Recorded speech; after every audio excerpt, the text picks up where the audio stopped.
everyone. This week, which is my last week in the series of essays that I'm running, I have an essay for you by Mariano Conti of MakerDAO. This is definitely the most personal of this series, and this essay really shows how cryptocurrency has changed lives, which is something that I think a lot of people in the industry are striving for, but obviously that hasn't happened yet on a large scale.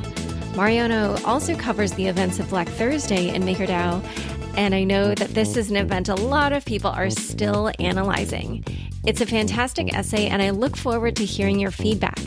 And now, here's Mariano Conti reading from his essay, The Rise of MakerDAO, A Personal Journey. In response to the challenging times, Crypto.com is waiving the 3.5% credit card fee for all crypto purchases for the next 3 months. Download the Crypto.com app today. Kraken is the best exchange in the world for buying and selling digital assets. It has the tightest security, deep liquidity, and a great fee structure with no minimum or hidden fees. Whether you're looking for a simple fiat on-ramp or futures trading, Kraken is the place for you. The Rise of MakerDAO, A Personal Journey by Mariano Conti. My grandparents died without access to their life savings. You see, in 2001, Argentina had one of its worst economic crises to date. The Argentine peso, for years artificially pegged 1-to-1 to the US dollar, could not hold on to its peg anymore. Exports stopped being competitive. There was no independent monetary policy.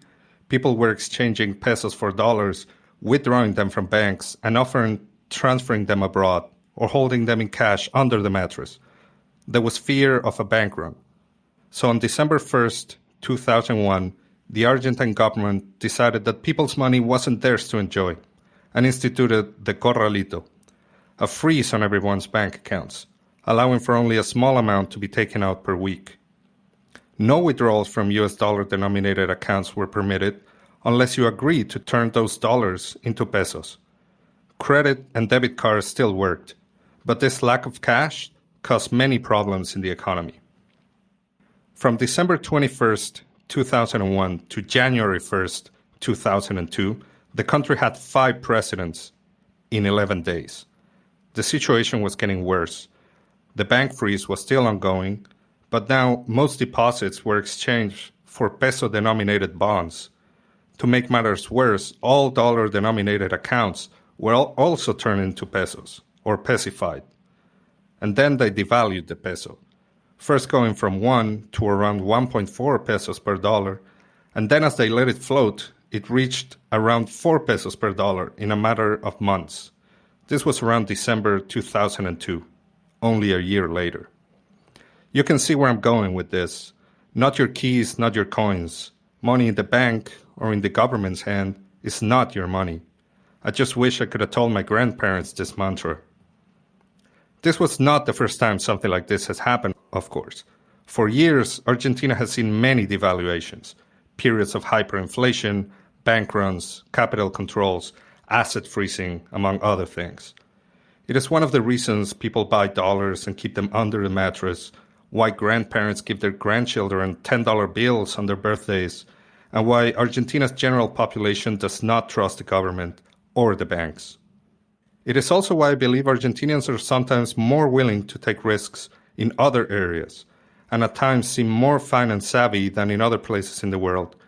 Here, most people actively work to not lose, let alone make a profit. If you forget 100 peso bill in your jacket pocket and find it a year later, congratulations, you just found a 50 peso bill.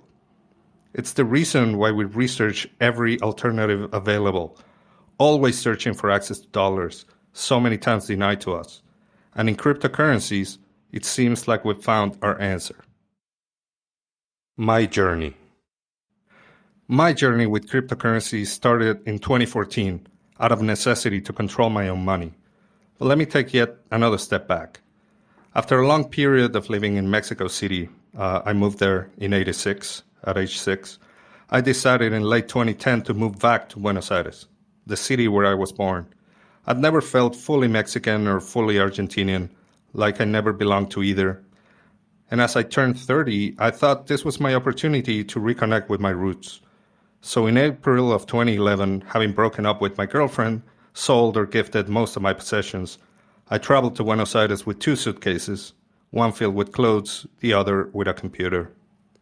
And I could not have picked a worse time to relocate.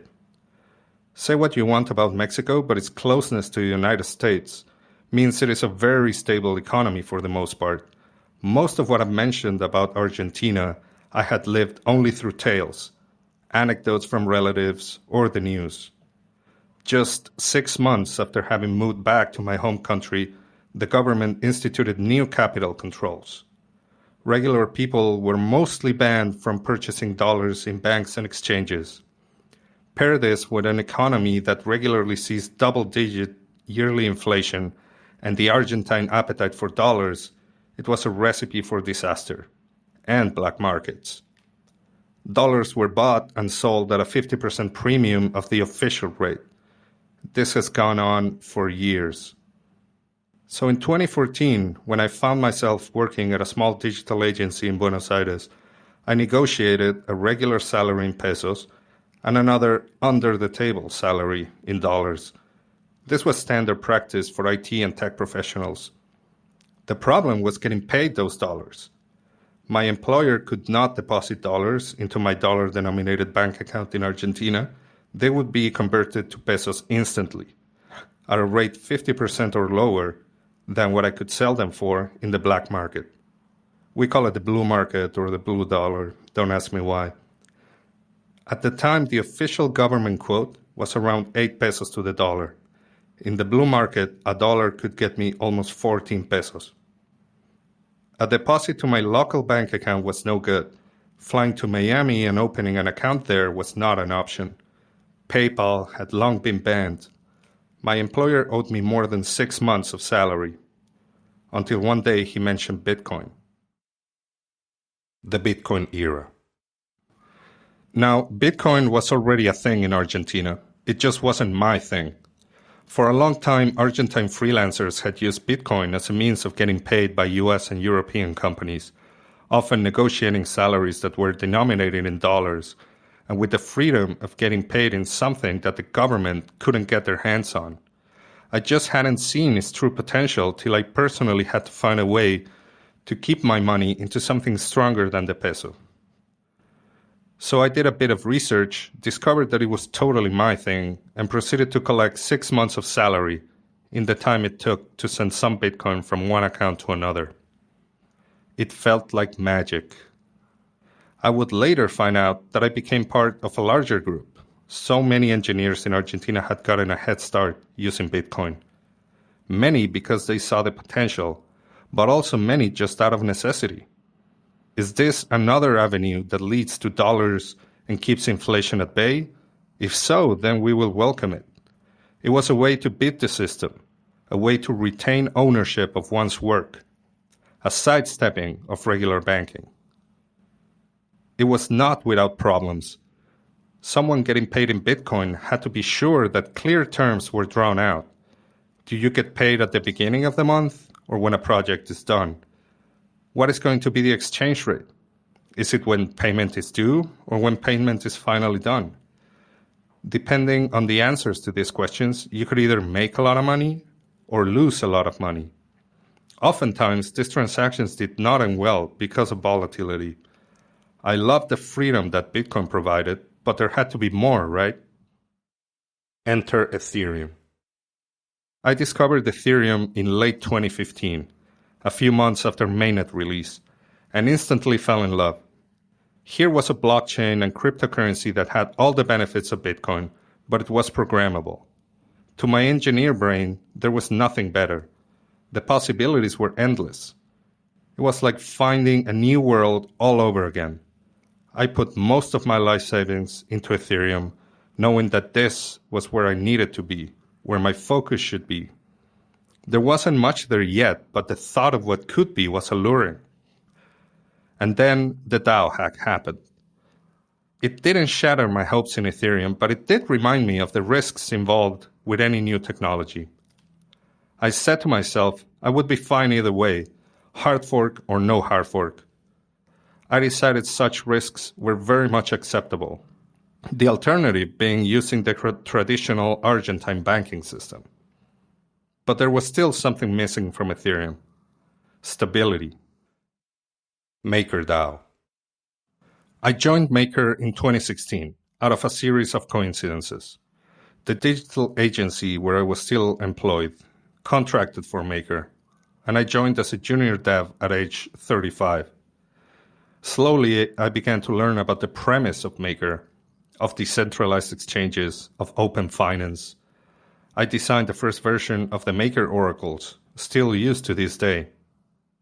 My main motivation was the promise of a stablecoin, an unbiased world currency, a medium of exchange pegged to the US dollar, which is a known and universal unit of accounting, but with all the benefits of a cryptocurrency. I was in. This was my new mission. I had not been part of the initial team that wrote the white paper or worked on the first prototypes, but I still consider myself a Maker OG. During those days, we were still on the design and early experimentation stage. There was no Open Zeppelin, no Truffle, or if there were, they were still also on their very beginnings. Everything we did was new. If we needed a tool to solve a problem, we would build the tool. Joining Maker also meant that I stopped getting paid in Bitcoin, and I started getting paid in Ether. This turned out to be a good thing for me, as the price of Ether, and really almost every cryptocurrency, was going up and up.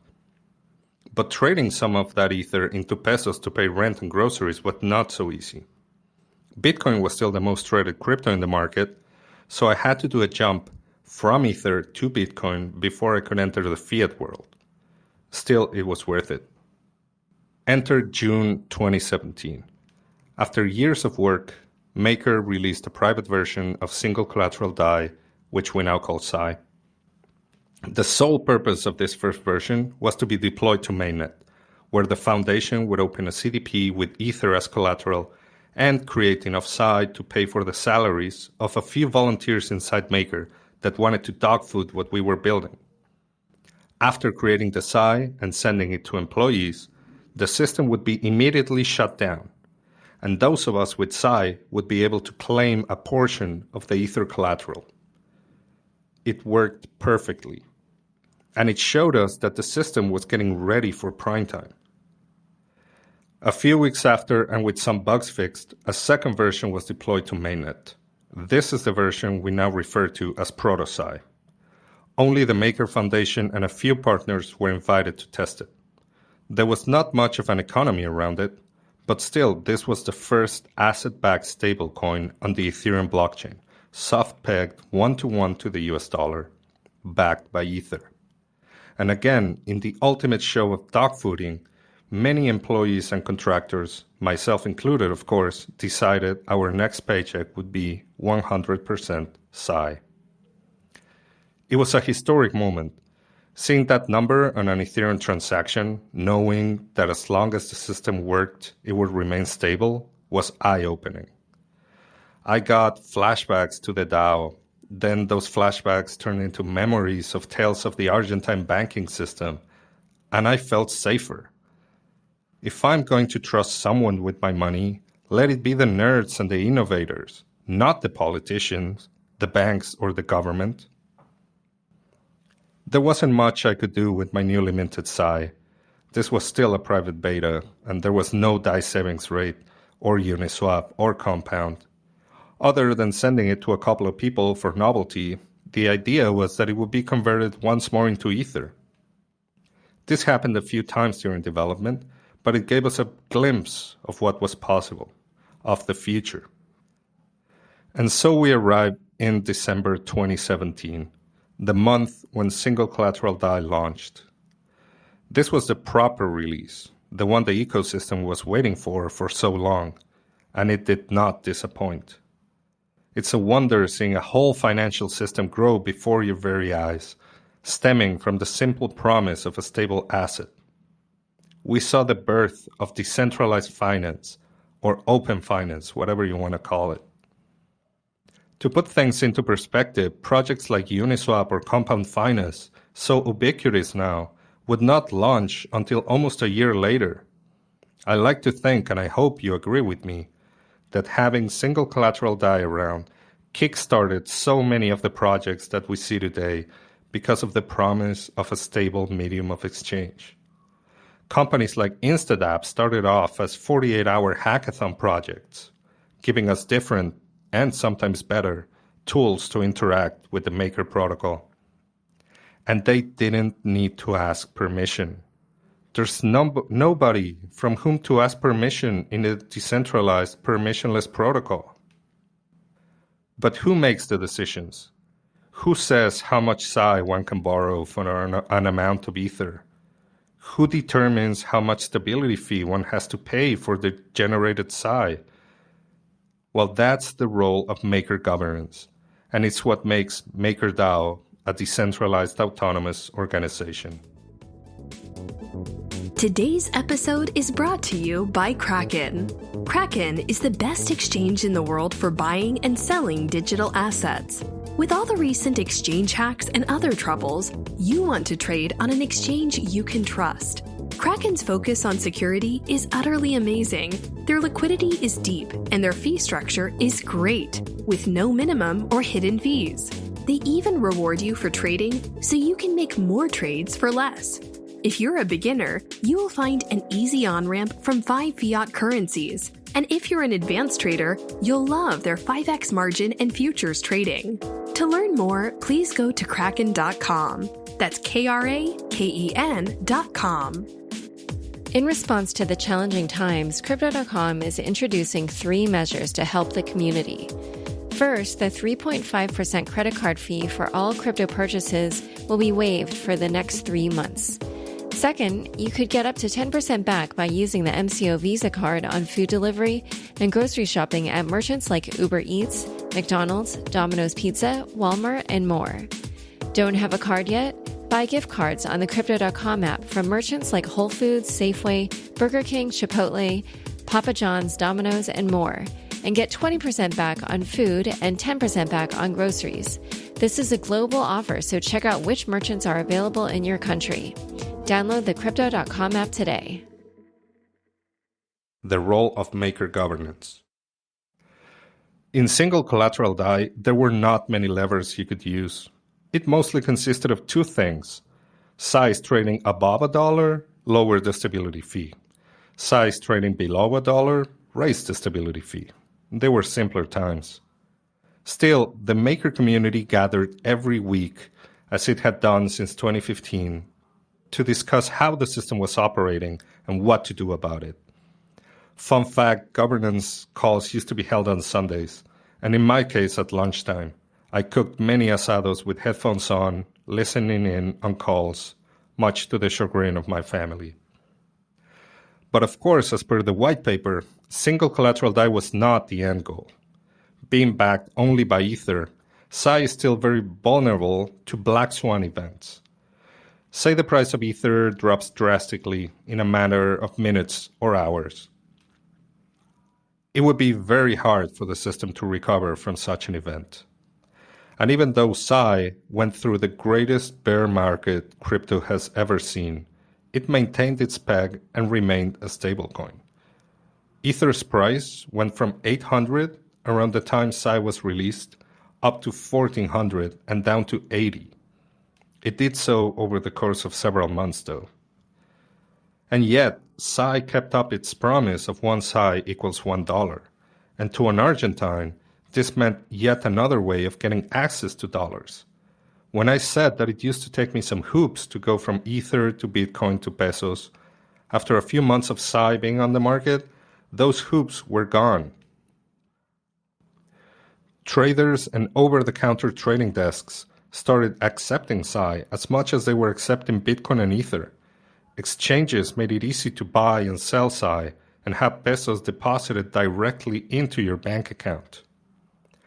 Debit cards loaded with Psi became the norm, and gone were the days of discussing whether your invoice denominated in Bitcoin would be honored at the price when it was issued or when it was paid.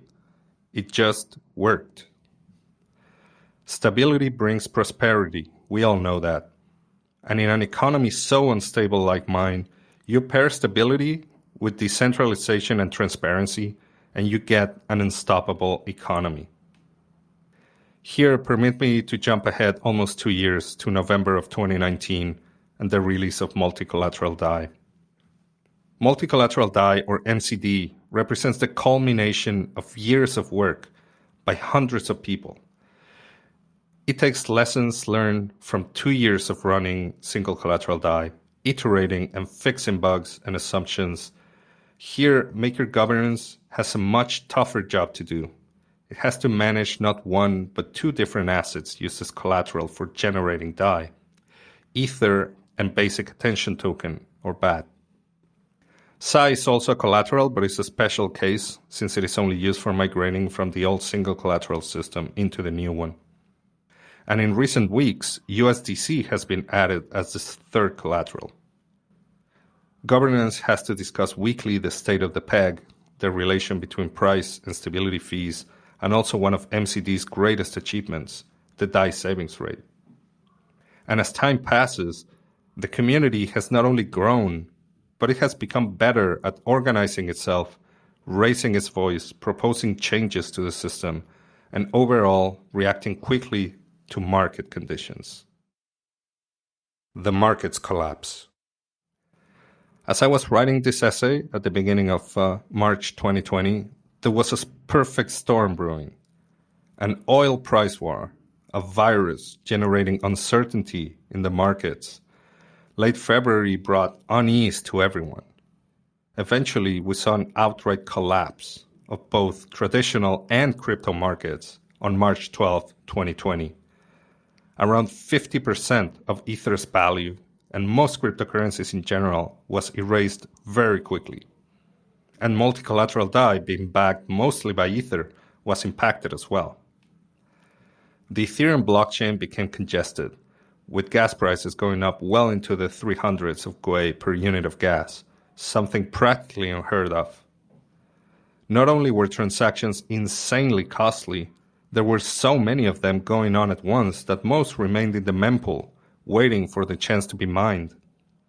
Every actor in the ecosystem was affected, be it liquidity pools, Maker vault owners, DAI holders, or keepers. Keepers are usually automated bots that scan the Ethereum blockchain looking for arbitrage opportunities. In the case of the Maker protocol, keepers participate in collateral auctions that happen when positions become under-collateralized and the system auctions off this collateral to recover DAI and remain solvent. Oracles as well were affected. With the increasing gas bidding war and so many transactions in the queue, the oracles, which are charged with updating the system with real-world prices, were slow to update. In retrospect, this allowed some vault owners to add more collateral to their vaults or pay off some DAI because they had some extra time to do so before the oracle would update with a lower price, triggering their liquidation. But even then, there just wasn't enough room in the Ethereum blocks to fit everyone's transactions.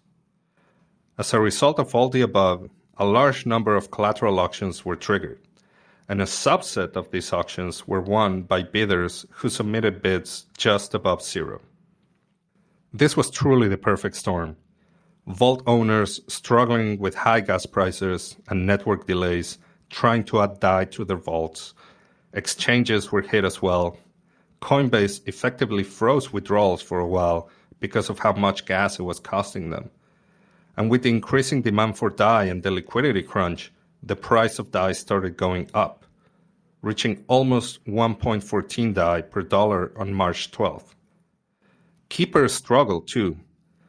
While the Maker Foundation runs a keeper to participate in collateral auctions, it too felt the stress of high gas prices and delayed transactions, and the lack of liquidity.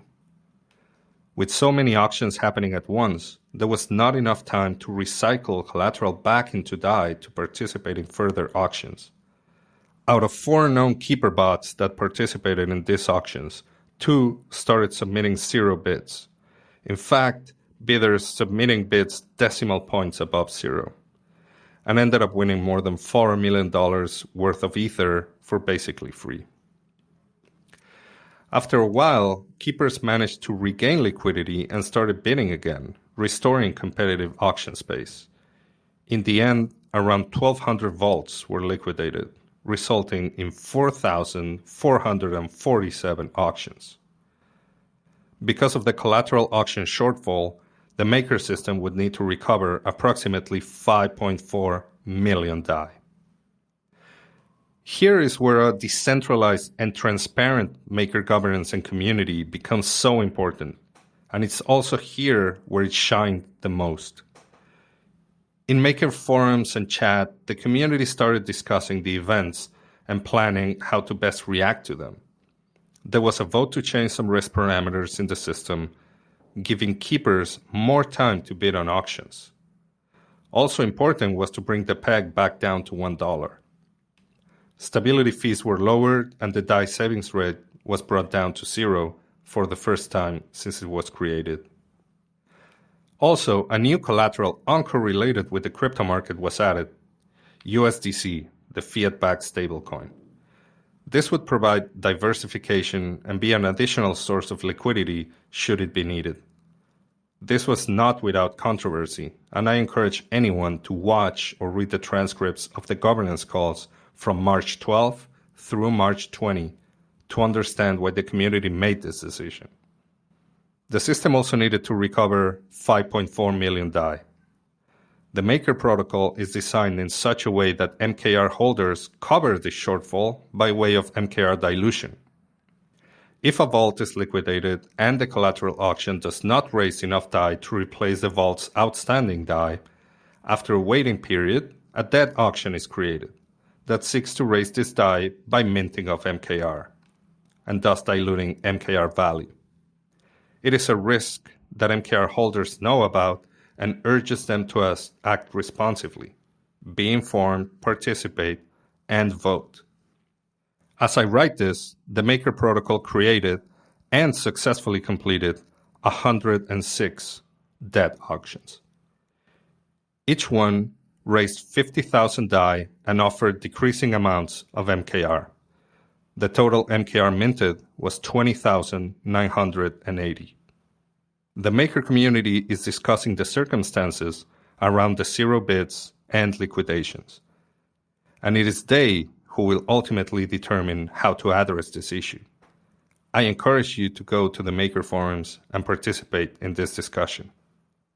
There is much to be learned from this experience, and I expect everyone to come out stronger in the end. There is increased participation in governance calls and voting.